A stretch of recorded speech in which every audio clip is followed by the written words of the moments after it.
The Pooh time. We are going to continue reading our chapter book of Winnie the Pooh. And remember, this is not Disney's version. This is the original stories written by A.A. Milne, and they are awesome. Now, last week, you may recall that we read chapter 1, in which we were introduced to Winnie the Pooh and some bees, and the stories begin. And today, because I had my ribbon, we will read chapter 2, in which Pooh goes visiting and gets into a tight place. We begin. Edward Bear, known to his friends as Winnie the Pooh, or Pooh for short, was walking through the forest one day, humming proudly to himself. He made up a little hum that very morning, as he was doing his stoutness exercises in front of the glass. Tra-la-la, as he stretched up as high as he could go. And then tra-la-la, oh, help, la, as he tried to reach his toes. After breakfast, he had said over and over to himself as he learnt it off by heart, and now he was humming it right through properly. It went like this. Tra-la-la, tra-la-la, tra-la-la, tra-la-la. Rum-tum, tiddly-tum-tum. Tiddly-iddle, tiddly-iddle, tiddle-iddle, tiddle-iddle, rum-tum-tum, tiddle-um.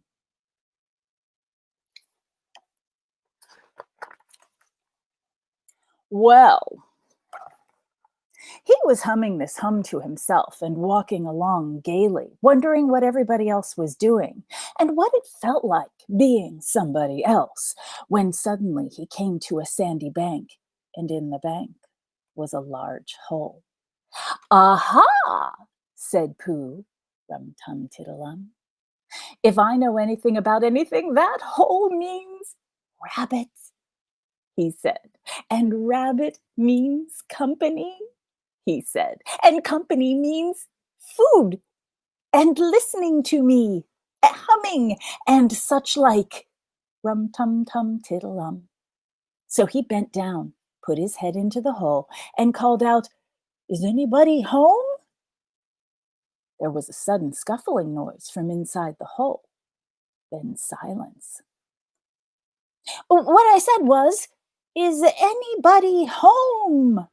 called out Pooh very loudly. "No," said a voice, and then added, "You needn't shout so loud. I heard you quite well the first time." "Bother," said Pooh. "Isn't there anybody here at all?" "Nobody." Winnie the Pooh took his head out of the hole and thought for a little, and he thought to himself, "There must be somebody there, because somebody must have said nobody." So he put his head back in the hole and said, "Hello, Rabbit. Isn't that you?" "No," said Rabbit in a different sort of voice than this time. "But isn't that Rabbit's voice?" "I don't think so," said Rabbit. "It isn't meant to be." "Oh," said Pooh. He took his head out of the hole and had another think, and then he put it back and said, "Well, could you very kindly tell me where Rabbit is?" "Oh, he has gone to see his friend Pooh Bear, who is a great friend of his." "But this is me," said Bear, very much surprised. "What sort of me?" "Pooh Bear." "Are you sure?" said Rabbit, still more surprised. Quite sure," said Pooh. "Oh, well, then, come in." There's Pooh sticking his head into Rabbit's hole. So Pooh pushed and pushed and pushed his way through the hole, and at last he got in. "You were quite right," said Rabbit, looking him all over. "It is you. Glad to see you." "Who did you think it was?" "Well, I wasn't sure. You know how it is in the forest. One can't have anybody coming into one's house. One has to be careful. Well, what about a mouthful of something?" Pooh always liked to have a little something at 11 o'clock in the morning, and he was very glad to see Rabbit getting out plates and mugs. And when Rabbit said, "Honey or condensed milk with your bread?" he was so excited that he said, "Both." And then, so as not to seem greedy, he added, "Oh, but don't bother about the bread, please." And for a long time after that, he said nothing, until at last, humming to himself in a rather sticky voice, he got up, shook Rabbit lovingly by the paw, and said that he must be going on. "Must you?" said Rabbit politely. "Well," said Pooh, "I could stay a little longer if you," and he tried very hard to look in the direction of the larder. Larder is a word that means kitchen. "As a matter of fact," said Rabbit, "I was going out myself directly." "Oh, well, then I'll be going on. Goodbye." "Well, goodbye, if you're sure you won't have any more." "Is there more?" asked Pooh quickly. Rabbit took the covers off the dishes and said, "Oh, nope, there wasn't." "Oh, I thought not," said Pooh, nodding to himself. "Well, goodbye, I must be going." So he started to climb out of the hole. He pulled with his front paws and pushed with his back paws, and in a little while, while his nose was out in the open again, and then his ears, and then his front paws, and then his shoulders, and then, "Oh, help!" said Pooh. "I better go back." "Oh, bother," said Pooh. "I shall have to go on." "Can't do either," said Pooh. "Oh, help and bother." Pooh got stuck.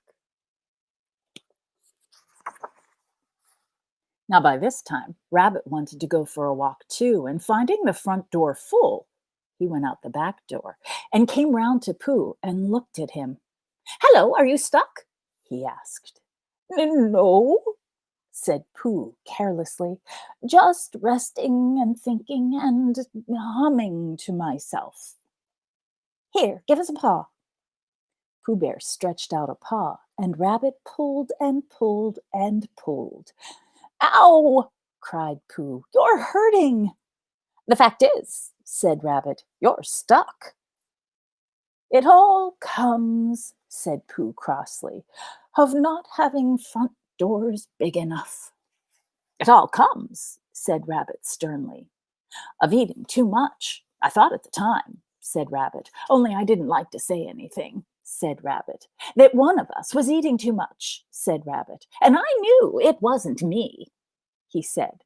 "Well, well, I shall go and fetch Christopher Robin." Christopher Robin lived at the other end of the forest, and when he came back with Rabbit and saw the front half of Pooh, he said, "Silly old bear," in such a loving voice that everybody felt quite hopeful again. "I was just beginning to think," said Bear, sniffling slightly, "that Rabbit might never be able to use his front door again, and I should hate that," he said. "So should I," said Rabbit. "Use his front door again?" said Christopher Robin. "Of course he'll use his front door again." "Good," said Rabbit. "If we can't pull you out, Pooh, we might just push you back." Rabbit scratched his whiskers thoughtfully and pointed out that when once Pooh was pushed back, he was back, and of course nobody was more glad to see Pooh than he was, but still there it was. Some lived in trees and some underground, and "You mean I'd never get out?" said Pooh. "I mean," said Rabbit, "that having got so far, it seemed a pity to waste it." Christopher Robin nodded. "Then there's only one thing to be done," he said.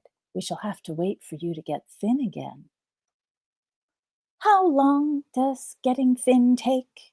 Pooh asked anxiously. "Oh, about a week, I think." "But I can't stay here for a week."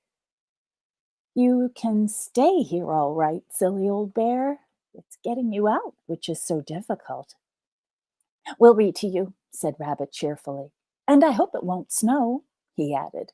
And I say, old fellow, you're taking up a good deal of room in my house. Do you mind if I use your back legs as a towel horse? Because I mean, there they are, doing nothing, and it would be very convenient just to hang towels on them.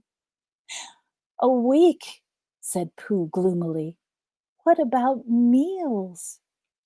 Oh, I'm afraid no meals, said Christopher Robin, because of getting thin quicker, but we will read to you. Bear began to sigh, and then found he couldn't, because he was so tightly stuck, and a tear rolled down his eye as he said, then would you read a sustaining book, such as would help and comfort a wedged bear in great tightness? So for a week, Christopher Robin read that sort of book at the north end of Pooh. And Rabbit hung his washing on the south end. Look at that silly rabbit hanging his dish towels on Pooh's legs. And between and in between, Bear felt himself getting slenderer and slenderer.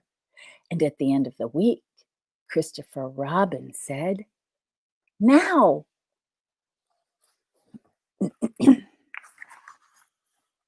So he took hold of Pooh's front paws, and Rabbit took hold of Christopher Robin, and all of Rabbit's friends and relations took hold of Rabbit, and then they pulled together. And for a long time, Pooh only said, ow, and oh, and then all of a sudden he said, pop, just like a cork coming out of the bottle. And Christopher Robin and Rabbit and all of Rabbit's friends and relations went head over heels backwards, and on the top of them came Winnie the Pooh, free. So, with a nod of thanks to his friends, he went on his walk through the forest, humming proudly to himself. But Christopher Robin looked after him lovingly and said to himself, silly old bear.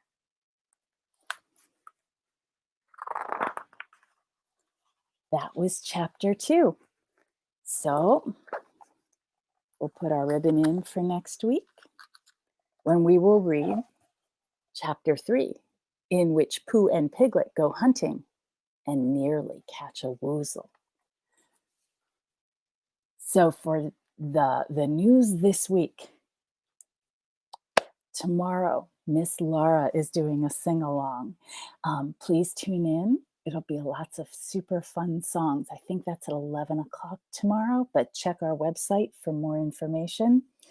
And don't forget that tonight is the premiere of The Road to Forever. Get your tickets at the Mariposa site. The premiere is tonight, July 31st, and it will play through August 9th. Your tickets will gain you admission via your computer screen. It'll be a personal screening to our show. It is a super cute, wonderful, poignant show. Our cast is top notch. Performers from all over the country, and their list of credits is amazing. Check them out on our Facebook page to see what they've done professionally, learn a little bit about them personally. And there's some amazing videos from behind the scenes as well. It's been a little bit challenging presenting a live theater production in this medium of little boxes, but I think we're doing a pretty good job of it. I hope you'll join us. It's a wonderful show. It's appropriate for ages 4 and up, and I've seen a couple rehearsals, and I have to tell you, I find myself giggling throughout the show. It's a good one. Please join us. I'll be back on Monday for Storytime 10 a.m. and every day next week, Storytime at 10 a.m. We thank you for joining us today. And as always, if you'd like us to continue bringing you quality programming and have any extra dollars to donate, it is a tax-deductible donation. We'll make good on it. We'll bring quality programming to your kids. Thanks for joining us. We'll